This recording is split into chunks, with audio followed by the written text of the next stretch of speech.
अपने इस सेशन में राइजिंग पौड़ी में विनय शंकर पांडे जी को बुलाया है, जो गढ़वाल के कमिश्नर हैं और महत्वपूर्ण जिम्मेदारियां इस पूरे प्रदेश में संभाल रहे हैं। विनय जी, आपका बहुत बहुत स्वागत है।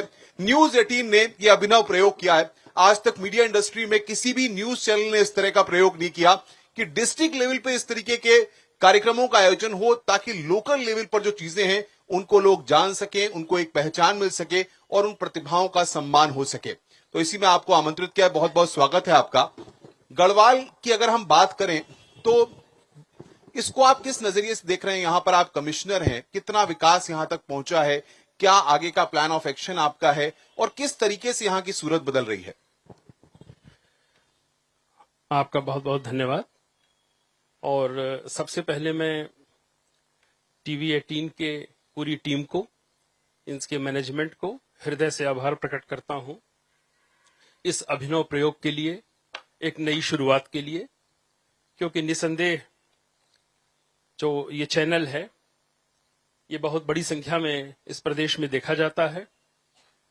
आमतौर पर जो भी कार्यक्रम होते हैं वो राजधानी और उसके आसपास ही केंद्रित होते हैं, लेकिन आपने, आपकी टीम ने इसको जो जनपद स्तर पर ले जाने का एक नवीन प्रयास किया है, उसके लिए मैं तहे दिल से आपको और आपकी पूरी टीम को मैं धन्यवाद देना चाहूंगा और शुक्रिया अदा करना चाहूंगा।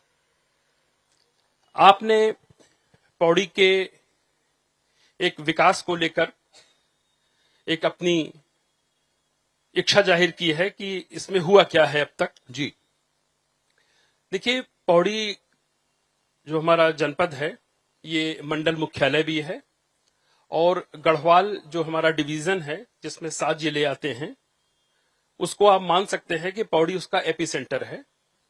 और ये आज से नहीं, काफी पहले से पौड़ी का अपना एक विशेष महत्व रहा है। विकास कोई एक दिन की होने वाली प्रक्रिया नहीं होती, ये सतत चलता है। धीरे धीरे चीजें जुड़ती हैं और ऐसा नहीं है कि आज हम और आप यहां बैठे हैं तो ये गति रुक गई है।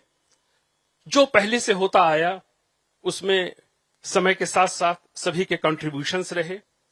लेकिन मैं इतना जरूर कह सकता हूं कि पिछले 3-4 वर्षों में यहां हर क्षेत्र में अभूतपूर्व प्रगति हुई है।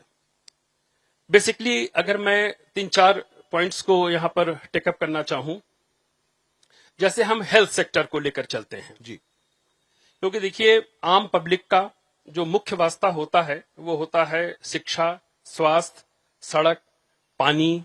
ये बेसिक मूलभूत आवश्यकताएं होती हैं जिनसे हम सभी का सामना होता है।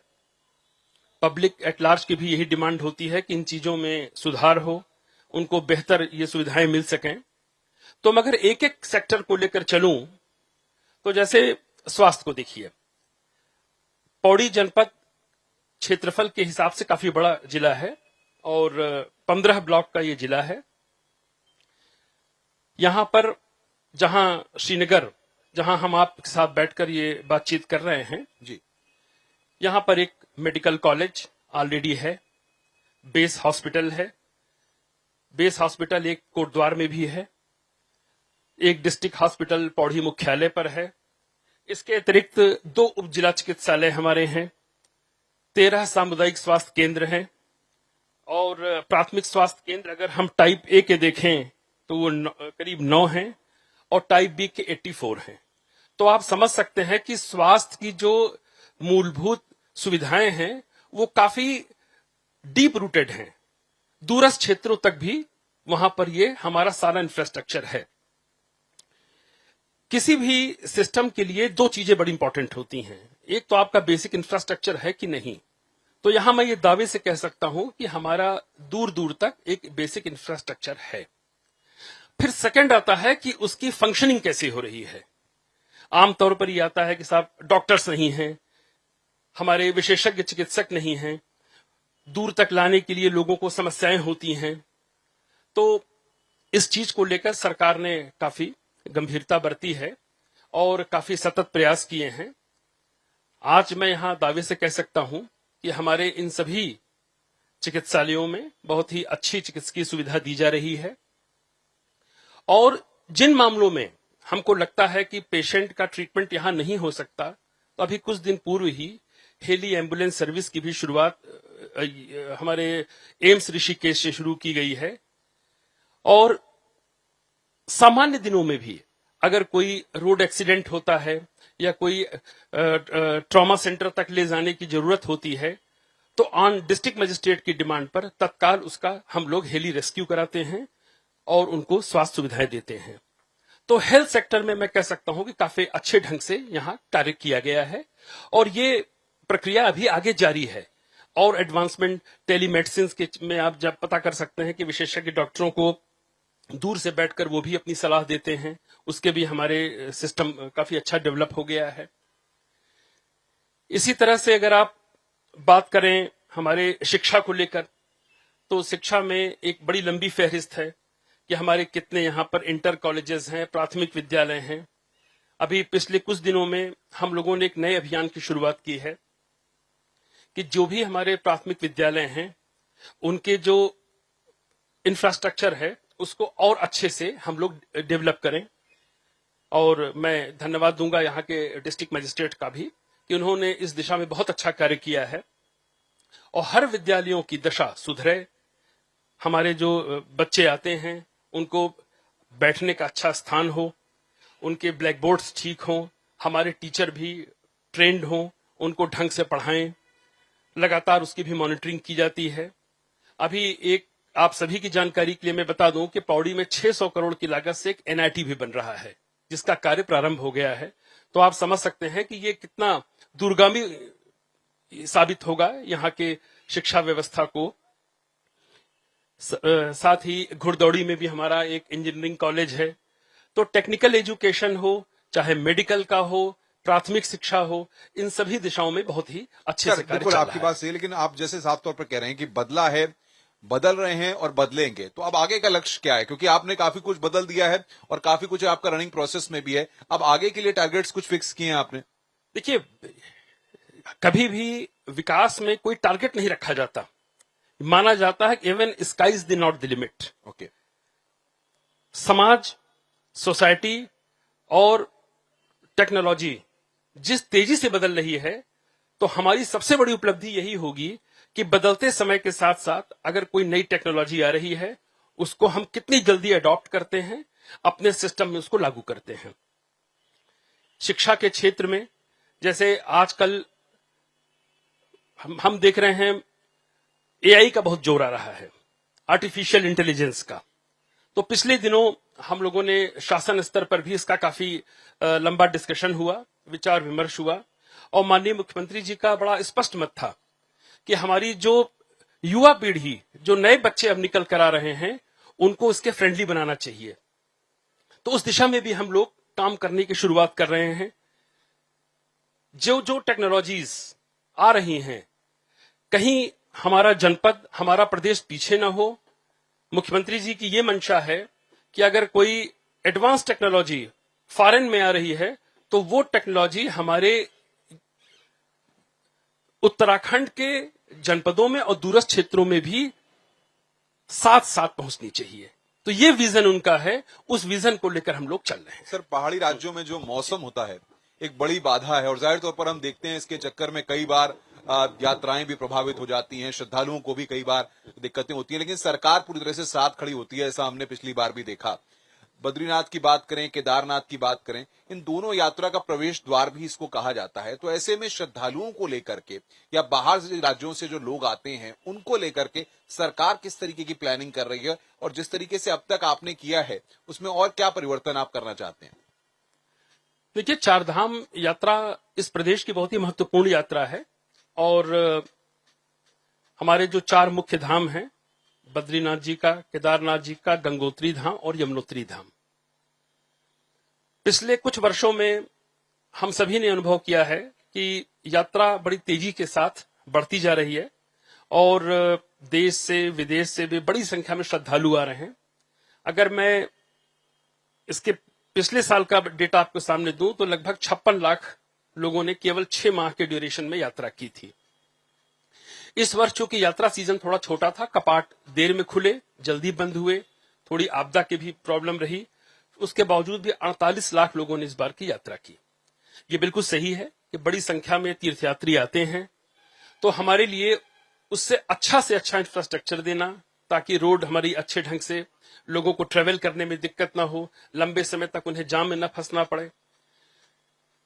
मेरे विचार से आप भी अगर बाय रोड आए होंगे तो आपने देखा होगा कि ये ऑल वेदर रोड बनने के बाद से आपको ऋषिकेश से और श्रीनगर तक आने में हार्डली 2 से 2.5 घंटे के वक्त लगा होगा। इतना फास्ट मूवमेंट हुआ है, सड़कें बहुत ही अच्छी बन गई हैं। जो हमारी कर्णप्रयाग रेलवे लाइन, ये मैं कह सकता हूं दावे के साथ कि ये गेम चेंजर होगी। ऋषिकेश से आप 125 किलोमीटर का जो कर्णप्रयाग का रास्ता है, ये एक एडवांस टेक्नोलॉजी से बनाई जा रही हमारी रेल लाइन है, और जिसका हम लोग उम्मीद कर रहे हैं कि 2026 तक आते आते ये धरातल पर उतर आएगी, और बड़े ही वार फुटिंग पर काम चल रहा है। इसके अतिरिक्त यात्रा में तीर्थयात्रियों को किस तरह से और बेहतर सुविधा दी जा सके, इसके लिए ऑनरेबल सीएम साहब काफी गंभीर हैं इसको लेकर, और अभी 10 दिसंबर को, आज से ठीक 2 दिन बाद, अगली 4 धाम यात्रा की तैयारी के लिए माननीय मुख्यमंत्री जी की अध्यक्षता में एक हायर लेवल कमेटी की बैठक होने वाली है। शीतकालीन यात्रा भी शुरू कर रही है सरकार। जी हाँ, बिल्कुल। उसमें शीतकालीन यात्रा का भी एजेंडा है कि जैसे हम यात्रा काल में जब हमारे धाम के कपाट बंद हो जाते हैं, तो हमारी बद्रीनाथ जी की डोली पांडुकेश्वर में, केदारनाथ जी की ऊखीमठ, मां गंगा की मुखवा और खरसाली में मां यमुना की डोली शीतकाल के प्रवास पर रहती है। हम लोगों का ये मानना है, और मुख्यमंत्री जी का, सरकार का, और धार्मिक जो हमारे जितने आप कह सकते हैं पुरोहित हैं, उनसे डिस्कशन हुआ कि भाई ठीक है कि हमारा जब कपाट खुलता है तो वो तो हमारी एक रेगुलर यात्रा है ही, लेकिन ईश्वर के रूप में जब ये अपने शीतकालीन प्रवास पर होते हैं तो वहां भी लोगों को आना चाहिए। तो उसको लेकर भी एक सरकार अपनी एक रोड मैप तैयार कर रही है। सर, जिस तरीके से विकास की जो गंगा ये बह रही है पुष्करधामी सरकार में, और उत्तराखंड सरकार जिस तरीके से काम कर रही है, सबसे बड़ी बात यहां पर यह कि प्रधानमंत्री नरेंद्र मोदी के दिशा निर्देश लगातार यहां पर तमाम ब्यूरोक्रेसी के अफसरों को मिलते रहते हैं, और पुष्करधामी की लगातार मॉनिटरिंग यहां पर बड़ी सघन रहती है। तो अफसरशाही को, ब्यूरोक्रेसी को 24 घंटे में लगातार कितने घंटे काम करना पड़ता है? कभी कभी चैलेंजेस कुछ बढ़ भी जाते होंगे। निश्चित रूप से देखिए, जब माननीय प्रधानमंत्री जी का पूरा आशीर्वाद है उत्तराखंड पर, आप सभी अच्छी तरह से जानते हैं, और माननीय मुख्यमंत्री जी भी एक अपने आप को मुख्य सेवक इस प्रदेश का कहते हैं, और जब दोनों लोगों का इस प्रकार का एक फोकस है उत्तराखंड के ऊपर, तो जाहिर बात है कि हम लोग भी एक पार्ट एंड पार्सल है सिस्टम के, ब्यूरोक्रेसी के। तो हम लोगों की एक तो जिम्मेदारी भी बढ़ती है, हम लोगों की चुनौतियां भी बढ़ती हैं, और अंदर से बहुत इच्छा होती है कि मैक्सिमम कितना हम लोग अपना आउटपुट दे दें, और उसी दिशा में पूरी ब्यूरोक्रेसी, पूरा सिस्टम, सभी लोग मिलकर काम कर रहे हैं, और ये प्रयास कर रहे हैं कि माननीय प्रधानमंत्री जी ने जो एक बहुत ही कह सकते हैं ऐसा वाक्य बोला था केदारनाथ जी की धरती से कि 21वीं सदी का तीसरा दशक उत्तराखंड का दशक होगा, और मुख्यमंत्री जी ने उसको अपना एक संकल्प मानकर ये हम सबको दिया है चैलेंज कि प्रधानमंत्री जी ने जो कहा है उसको हम लोगों को अक्षरशः पालन करना है। तो उसी दिशा में हम लोग भी दिन रात काम कर रहे हैं। हम देख रहे हैं सर कि जिस तरह से 26 जनवरी पे या 15 अगस्त पे जो कार्यक्रम दिल्ली में होते हैं, उसमें यहाँ के छोटे छोटे मंदिरों को लेकर के बातें रखी जाती हैं, उनको कहीं ना कहीं सामने लाने की बात होती है, ताकि वहां पर भी टूरिस्ट आए, वहां पर भी श्रद्धालु आए, और पर्यटन की दृष्टि से भी उन सारी चीजों को जोड़ा जा सके। तो कुछ प्लान ऑफ एक्शन सरकार का इस दिशा में, या गढ़वाल मंडल में कुछ प्लान ऑफ एक्शन इस पर तैयार किया गया है? ये आपको जानकर खुशी होगी कि पिछले वर्ष गणतंत्र दिवस परेड पर जो उत्तराखंड की झांकी थी उसको सर्वोच्च स्थान मिला था। हमारे सभी राज्यों में, केंद्र शासित प्रदेशों की जो एक झांकी निकली थी, उसमें उत्तराखंड को सबसे बेस्ट झांकी का दर्जा दिया गया था। और वो क्या था? हमारी संस्कृति को दिखाना। हमारी संस्कृति क्या है? देखिए, हमारी संस्कृति एक तो 4 धाम तो है ही है, इसके अलावा मैं ये दावे से कह सकता हूं कि उत्तराखंड बहुत ही कल्चरली बहुत ही प्रॉस्परस स्टेट है। आप जौनसार के क्षेत्र में जाएंगे, आपको एक अलग कल्चर मिलेगी। आप चमोली की तरफ जाएंगे, थोड़ी कल्चर आपको डिफरेंट मिलेगी। आप केदार घाटी की तरफ जाएंगे, कल्चर आपको फिर थोड़ा सा डिफरेंट मिलेगा। इन सारी चीजों को, इस कल्चर की विविधता के बावजूद, ये पूरा गढ़वाल रीजन, और मैं कहता हूं पूरा उत्तराखंड, केवल एक उद्देश्य को लेकर चल रहा है कि कैसे अपने प्रदेश को हम हर क्षेत्र में सर्वोत्कृष्ट बनाएं, उत्कृष्ट बनाएं। सर, रोजगार की बात होती है और नौजवान जो यहाँ पर पढ़ाई करते हैं, आप हाई स्कूल, इंटरमीडिएट, तमाम डिग्री कॉलेजेस यहाँ पर, यूनिवर्सिटीज हैं, यहाँ पर शिक्षा का सबसे बड़ा केंद्र है। इन सब के बावजूद रोजगार की बात होती है। सरकार निवेश को लाने के लिए सबमिट कराती है, इन्वेस्टर समिट्स होती हैं, रोजगार का सृजन उससे होता है। आपको लगता है पिछले 2-3 सालों में जो प्रयास सरकार के द्वारा किए गए हैं वो कितने कारगर गए हैं, उसके रिजल्ट्स क्या हैं? देखिए, रोजगार निश्चित रूप से एक चैलेंज हमेशा से रहा है, और हमारे जो युवा साथी हैं, क्योंकि हम लोग भी उस दौर से गुजरे हैं, जी, आप भी गुजरे होंगे, हम सब गुजरे हैं उस दौर से। जब हम 21 या 22 साल के होते हैं, अपनी पढ़ाई को पूरी करते हैं, तो हमारे सामने सबसे बड़ा चैलेंज आता है कि हम फ्यूचर में करें क्या। हम लोगों ने एक लाइन पकड़ी कि भाई चलो भाई, हम सिविल सर्विसेज की तैयारी करते हैं, कंपटीशन की तैयारी में लग गए हम लोग। लेकिन जो बड़ी संख्या में युवा हैं जो ग्रेजुएट होकर निकल रहे हैं, टेक्निकल फील्ड से निकल रहे हैं, उसके अनुरूप उतने रोजगार सरकारी सिस्टम में संभव नहीं हो पाते हैं। कंपटीशन टफ होते हैं। इसी कारण से इंडस्ट्रियलाइजेशन जितना होगा, एलाइड सेक्टर्स में जितना अवसर हम बढ़ाने क्रिएट करेंगे, युवाओं को उससे रोजगार की पाने के लिए काफी सहूलियत होगी। मैं एक छोटा सा आपको एग्जांपल देता हूं जी, कि अभी एक डेटा प्रकाशित हुआ है जिसमें हमारी जो बेरोजगारी की दर थी उसमें 4.5% की गिरावट आई है। जो हमारी बेरोजगारी की दर थी उसमें 4.5% की गिरावट आई है, मीनिंग देयर बाय कि यहां पर लोगों को रोजगार डिफरेंट सेक्टर्स में मिल रहे हैं।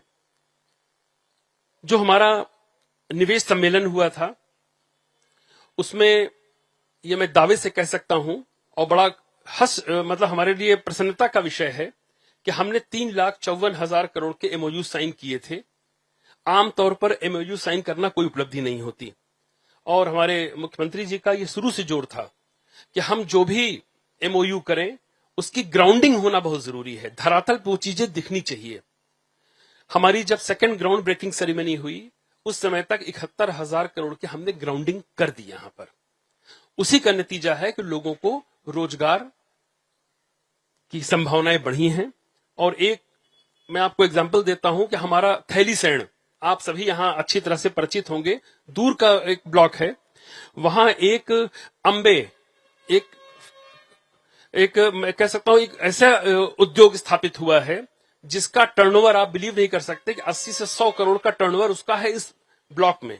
वो करता क्या है कि जो हमारे प्लांट होते हैं, हर्ब्स होते हैं, उसको प्रोसेसिंग करके उसको भेजने का काम करता है। तो आप समझ सकते हैं कि उद्योग के लिए लेकर फूड प्रोसेसिंग इंडस्ट्रीज को, चूंकि पहाड़ के अनुरूप वही इंडस्ट्रीज हैं, हम यहां पर चिमनी की धुआं नहीं उड़ा सकते। हम उन्हीं इंडस्ट्रीज को बढ़ावा देंगे जो यहां के पर्यावरण को भी प्रभावित न करें, और इस दिशा में food processing is the best option, और हार्टिकल्चर। सर, हमने देखा कि कोविड के बाद से बहुत सारे लोग जो है, जो बाहरों में, विदेशों में या अलग अलग राज्यों में कहीं पर नौकरियां कर रहे थे, कोई इंजीनियर था, कोई डॉक्टर था, इन सारे लोगों ने अपनी जॉब्स छोड़ी या फिर वो किसी कारणवश पहाड़ लौटे और उन्होंने अपने एंटरप्रेन्योरशिप में अपनी चीजों को शुरू किया। और बताया उन्होंने कि सरकार ने इस लेवल में उनकी काफी मदद की। कई लोगों ने खेती शुरू की, कई लोगों ने व्यवसाय शुरू किए, कुछ उत्तराखंडी प्रोडक्ट्स को लेकर के कुछ लोगों ने प्रयास शुरू किए। सरकार ने ऐसे लोगों की कैसे मदद की और कितने प्रभावी परिणाम इसके सामने आए? देखिए, कोविड का जो समय था वो वास्तव में हम सब के लिए, पूरे देश के लिए, क्या पूरे दुनिया के लिए बड़ा ही संकट का समय था। बड़ी संख्या में लोगों के रोजगार भी गए, हेल्थ इश्यूज भी हुए, और लोगों ने पहली बार अपने घरों की तरफ वापसी शुरू की। और प्रयास ये था कि घर पे आकर, चूंकि एक ड्यूरेशन काफी लंबा चला कोविड का, तो लोगों ने अल्टरनेट एक रोजगार की अपनी एक सोच विकसित की कि भाई हम 2 पैसे और 2 रोटी कमाने के लिए हम बाहर क्यों जाएं, जब हमारे अपने घर पे सारी सुविधाएं हैं। वो समय बड़ा ही क्रिटिकल समय था, और सरकार ने उस समय बहुत ही अच्छे अच्छे इनिशिएटिव्स लिए। आप यहां बैठे हुए लोगों से पूछ सकते हैं कि उस दौरान और आज तक यहां इतने होम स्टेज बने, और जो भी बाहर के टूरिस्ट आ रहे हैं अब वो होटलों में रुकना पसंद नहीं करते, वो होम स्टे में रुकना पसंद करते हैं। वो रोजगार के लिए एक बहुत ही एक अच्छा माध्यम बनकर हमारे सामने निकला। लोगों ने हॉर्टिकल्चर के क्षेत्र में कोई मसाले की खेती किसी ने शुरू की, किसी ने फल की शुरू की, किसी ने मशरूम का काम शुरू किया। इन क्षेत्रों में सरकार की तरफ से काफी उनको अच्छी सुविधाएं दी गई। और मैं यहां बताऊं कि चूंकि मैं सेक्रेटरी इंडस्ट्रीज का भी काम देखता हूं, हमारी 29 पॉलिसीज नए सिरे से रिवाइज की गई पिछले 2 साल के अंदर। चाहे वो एमएसएमई सेक्टर की पॉलिसी हो, चाहे वो सर्विस सेक्टर की पॉलिसी हो, चाहे वो अभी ये ड्रोन उड़ रहा है यहां पर मैं देख रहा हूं, चाहे ड्रोन पॉलिसी हो। इस तरह से 29 पॉलिसीज का हमारे यहां रिवीजन हुआ। अच्छी संख्या में ल्यूक्रेटिव ऑफर्स दिए गए। सिंगल विंडो सिस्टम हमने लागू किया ताकि लोगों को दफ्तरों के चक्कर न लगाने पड़े। आप एक अपने हमारे वेबसाइट को खोलिए, डिटेल्स भरिए, सारी क्लियरेंसेस आपको एक निश्चित समय सीमा के अंदर मिल रही है। आपकी सब्सिडी डायरेक्ट आपके खाते में जा रही। इससे लोगों का सिस्टम पर विश्वास बढ़ा। देखिए सर, मैं रुक रहा हूं आपको। मातृशक्ति की बात होती है और पहाड़ में एक आ जाता है कि महिलाएं इस पहाड़ की रीढ़ हैं, और रीढ़ अगर कमजोर हुई तो फिर स्थितियां गड़बड़ा जाती हैं। आप समझते हैं इस बात को। तो सबसे बड़ी बात यह है कि मातृशक्ति के लिए, पहाड़ की महिलाओं के लिए सरकार जो योजनाएं चला रही है, कैसे इसने पहाड़ की महिलाओं के चेहरे पर मुस्कान लौटाई है? क्योंकि बताया जाता है कि पहले पहाड़ की महिलाओं के लिए काफी दिक्कतें होती थी, और यह भी कहा जाता है कि पहाड़ में जितनी कठिनाइयां हैं उन कठिनाइयों को महिलाएं ही ज्यादा फेस करती हैं। ये बिल्कुल ठीक कहा आपने कि यहाँ की मातृशक्ति को हम सभी नमन करते हैं और हृदय से ये कहते हैं कि यहाँ की मातृशक्ति में जो क्षमता है, जो कैपेबिलिटी है, वो अन्यत्र आप आसानी से देख नहीं पाएंगे। इतना उनके अंदर कॉन्फिडेंस है और इतना अपने पैरों पे खड़े होने की एक ललक है कि ये आमतौर पर देखने को नहीं मिलता। महिलाओं के लिए एक लखपति दीदी योजना का नाम आपने सुना होगा कि ये था कि महिलाओं को हम लखपति बनाएंगे जी। और मेरे सामने एक डेटा है। आपने एक अच्छा ये प्रश्न पूछा कि ये हमारे जनपद पौड़ी का, अगर मैं केवल पौड़ी का ही मैं आपको एग्जांपल दूं तो पिछले 3 वर्षों के अंदर हमारे यहां लगभग 12,000 से ज्यादा लखपति दीदी बनी हैं। सेल्फ हेल्प ग्रुप्स यहां पर बहुत ही मजबूत हैं। तालियों की गड़गड़ाहट होनी चाहिए, क्योंकि बता रहे हैं कि 12,000 से ज्यादा सर बता रहे हैं। जी सर, बिल्कुल ये डेटा है और डीएम साहब यहां पर बैठे हुए हैं और ये हमारे पोर्टल पर सारी चीजें आपको मिल जाएंगी विद डिटेल। उनकी आर्थिकी कोई दशा को सुधारने में बहुत ही ये बड़ा एक मैं कह सकता हूं कदम है। हमारे सेल्फ हेल्प ग्रुप्स यहां पर बहुत ही मजबूत हैं। मैक्सिमम आप देखिए जो भी होम प्रोडक्शंस हो रहे हैं ये एसएचजीज के माध्यम से हो रहे हैं। उनको बैंकों से अच्छे से फाइनेंसेस मिल रहे हैं। जो हमारे फूड प्रोसेसिंग के क्षेत्र हैं उसमें भी एसएचजीज की जो भूमिका है वो काफी बढ़ चढ़कर है। हम लोगों ने एक कुछ और शुरुआत की है कि हमारी जो भी सरकारी दफ्तरों की कैंटीन है या हमारे जो भी ऑफिसेज में आउटलेट्स हैं उनको हम प्राथमिकता के आधार पर अपनी बहनों की बनाई हुई एसएचजीज को दे रहे हैं। प्रयास ये है कि वो अपने पैरों पर खुद खड़ी हों, क्योंकि अगर घर की महिला सशक्त होगी तो जाहिर तौर पर वो परिवार भी सशक्त होगा। बहुत महत्वपूर्ण बात आपने कही। और जाहिर तौर पर इसमें एक सबसे बड़ी चीज ये होती है कि महिलाएं ही खाना बनाती हैं और पहाड़ के जो व्यंजन हैं उनका जिक्र भी सर काफी देश दुनिया में होने लगा है। और सबसे बड़ी बात यह है कि मड़ुआ, रागी अब विदेशों में भी लोग लेकर के उसका आटा जाते हैं और वहां पर खाते हैं। और दिल्ली में भी अभी हालिया जो एक्सपो लगा वहां पर भी आपने पहाड़ी व्यंजनों का बाकायदा स्टॉल कई लोगों ने लगाया वहां पर, जिसको लोग खरीद करके अपने घर में इस्तेमाल कर रहे हैं। यानी अब पहाड़ पूरी तरह से लोगों के घर घर में देश दुनिया में पहुंच रहा है। बिल्कुल सही है। अभी जो हम लोगों का एक्सपो जिसका आपने जिक्र किया भारत मंडपम में लगा था, तो उसमें उत्तराखंड का भी एक डे था जिसमें माननीय मुख्यमंत्री जी भी गए थे, हम सभी लोग गए थे। तो वहां 14 दिन का एक्सपो था, हम लोग 7वें दिन गए थे। 7वें दिन तक जो हमारे उत्तराखंड के हैंडीक्राफ्ट थे, जो प्रोडक्ट्स थे, उस समय तक 1,18,00,000 की उसमें बिक्री हुई थी और करीब उनको 3 करोड़ रुपए के ऑर्डर्स मिले थे कि आप इनको हमको भेजिए। तो आप समझ सकते हैं कि 7 दिनों के अंदर 5 करोड़ का पहाड़ के business लिए किया बहुत बड़ी खबर है जी। कि बता रहे हैं कितने बड़ी संख्या में ऑर्डर सर बता रहे हैं। जी, ये ऑर्डर्स मिले उनको और लोग बहुत इंटरेस्टेड हैं। यहाँ के आप जो जिनका आपने नाम लिया, गहत की दाल हो, मंडुए की रोटी हो, झिंगोरे की खीर हो, यहाँ के जो हमारे मिलेट्स हैं, इनकी क्वालिटी आप देखिएगा तो वो मैचलेस है। जिस तरह से इनका प्रोडक्शन हो रहा है, इनकी अच्छा सबसे बड़ी चीज है कि पैकेजिंग। देखिए, कोई भी प्रोडक्ट के लिए पैकेजिंग बहुत इंपॉर्टेंट होती है। उसमें भी बड़ी अच्छे ढंग से उसको बाकायदा उसकी पैकेजिंग हो रही है, चीजें बाहर जा रही हैं, लोगों के ऑर्डर्स मिल रहे हैं। साथ ही साथ हमारे अलग अलग जनपदों के 1 डिस्ट्रिक्ट 2 प्रोडक्ट्स जो एक अभियान चला था, हर जनपदों की अपनी अपनी कुछ विशेषता होती है।